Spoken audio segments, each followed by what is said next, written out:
Good morning, this is Macy Salama. And I'm Hannah Sides from Melville Today. With winter season fast approaching, tanning is more popular than ever. Jerica Jones and Jen Prongy took a closer look.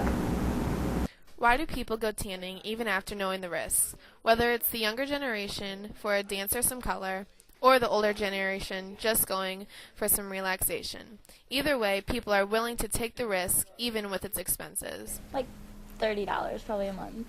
Like 3 times a week? Yeah, 3 times a week probably. Why would you continue to go tanning even if you know the dangers?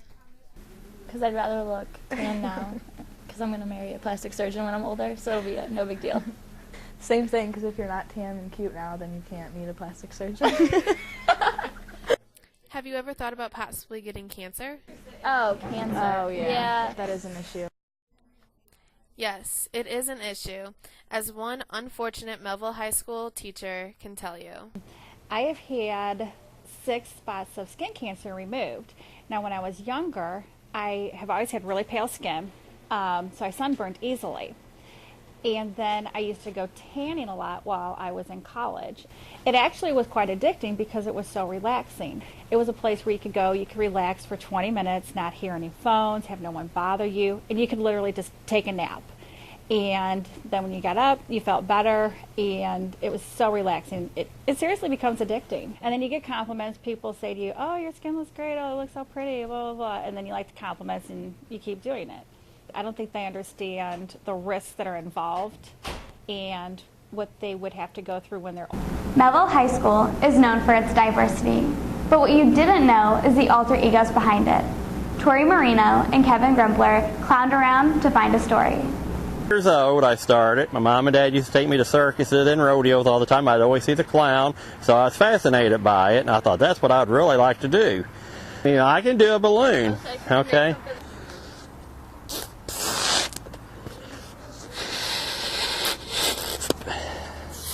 A little bit of air out, tie it up, and then I can go right into tying and making simple dogs. This is one of the favorites that everybody asks for, happens to be a dog.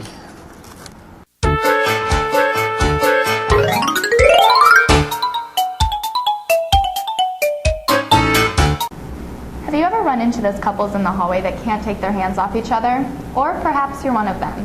Shelby Gibson and Nick Dudley give their insight on PDA. On yourself, eyes closed, lips out, and arms tightly secured around your passionate other in the halls of Melville. If so, that's disgusting. Do you kiss your mother with that mouth? As a student of Melville, I'm not a huge fan of the why get a room when we can suck face right here kind of thing. Some people may call it filthy animals. If you don't believe me, see what your peers have to say about it. Uncool. Nasty. Awful. Awkward. Gross. Annoying. It's grody, but it's whatever. Ew. That's gross. Disgusting. Here are some ways to keep it to a minimum. Maybe just give a hug. Holding hands is always nice. Or just a simple high five. Next time you're in the halls, please think of the people watching. With technology expanding, our cell phones are now used for more than just talking. Brent Pearson and Christian Hargez asked Melville the top uses for their cell phones. Mobile electronics have enriched the lives of some, but for others, it controls it. From texting to social networking, students have taken on the wireless world. Melville Today asked students 2 simple questions. The first, what do students use their phone for? The most useful thing I do on my cell phone is texting. Texting? Well, I use my cell phone to call my parents whenever I get out of school. Call and text people. The second question, what would you do without your phone? I would have to memorize the phone numbers by myself for the certain people I need to talk to all the time. It'd be hard to communicate with people. It wouldn't be fun. I would be like stressed out. Jeez, I'd probably have to use the phone in the office every day. Oh, probably the same thing I do. Just probably play my video games or something. Ain't big, really. I'm not one of those people who think that they need it. Along with using cellular devices, tablets are taking the tech scene by storm. The Melville administration purchased iPads for the use at school. We spoke to Melville Administrator Alicia Landers about using her iPad. I love the iPad. The iPad has helped me here at school tremendously. It helps me with all my emails, and I get about 80 emails a day, so it helps me keep up with them.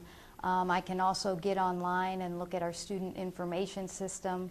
I use the iPad to do my teacher evaluations, and I also use the iPad for discipline because I can pull up the discipline reports. It is absolutely a tool to help us be more efficient, and even for some entertainment, playing games and things, but you need to balance your life. There's more to life than just sitting at a computer.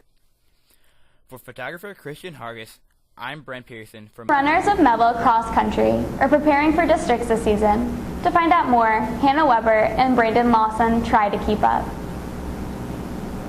My first season coaching was in the fall of 2008, and the team at that point was pretty small. We had, the year before I was coaching, I taught here but I didn't coach, and I think there were around 10 people total, that's including boys and girls. Drew, how much has the team changed since you've been on the team for the past few years? Let's see, we've added at least 40 people, 20 to the guys and 20 to the girls.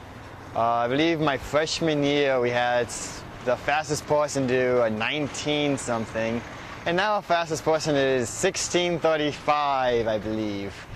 Our team is the best it's been in, God, probably a long time, past 20 years. So I mean, you know, being number one on the team is always a plus. It's really fun. Everyone thinks it's kind of a sport that the people that have no athletic ability join, but sport's really fun, and there's a bunch of athletes out here. It's a good sport to take a chance on. I think that half the varsity team being sophomores is a good thing because I'm positive, most definite, that we have a shot for state. I think we have a pretty good shot at districts. Our times have looked really good all season, very competitive. So, I mean, I think there's definitely, we've been hearing all year, there's a very good chance we're going to finish in the top two. So, at least. So, I mean, maybe if Lindbergh has a bad day, we can pull it out, but, you know. I've just been really proud of the team in general and how hard they've worked. And cross country is one of those things that you can't just come out on the first day of practice and expect to run with the top people. And I think the team's starting to learn that, and so people have been putting in the hard work over the summer, putting in the miles, and it's definitely showing. After a season of hard work, the varsity boys team made it to the sectionals for the first time in over 20 years. After the sectional race, runner Nick Bewan made it to state, placing 79th out of 180 runners. A great season for the whole team overall. With photographer Hannah Weber, I'm Brandon Lawson reporting from Melville Today. Panthers on me! Panthers on 3! 1, 2, 3, Panthers! Wrestling has always been a popular winter sport. This season promises to be nothing short of excitement. Ethan Wagner and Matt Bruce took a closer look. I shouldn't be able to hear your feet. Melville Wrestling has had multiple coaches in the past years, but this year they have put their trust in Coach Bauer. I've been with a couple of different programs, starting anywhere from being at the top of the state rankings to working our way up and being an up-and-coming program. And I see Melville as a definite up-and-coming program. Right here, get those hands up, hands up, hands up. The methods that I've used have been used throughout several different successful programs, and I've managed to combine them into something that I think is going to work really well here. I know what it takes to get wrestlers to a higher level. I know what it takes to get them to perform a lot better, and so I think it'll be a good fit. Yeah, I really like the way he coaches. He really, helps us out, hands-on, shows us everything, how to do it. He seems to know exactly what he's doing. He's got a game plan that he's been formulating for quite some time, and he's really eager to put it into motion. Bienvenidos. Have you ever thought of traveling abroad? Caitlin Creechy and Rachel Kim took a closer look at the interesting story of a foreign exchange student.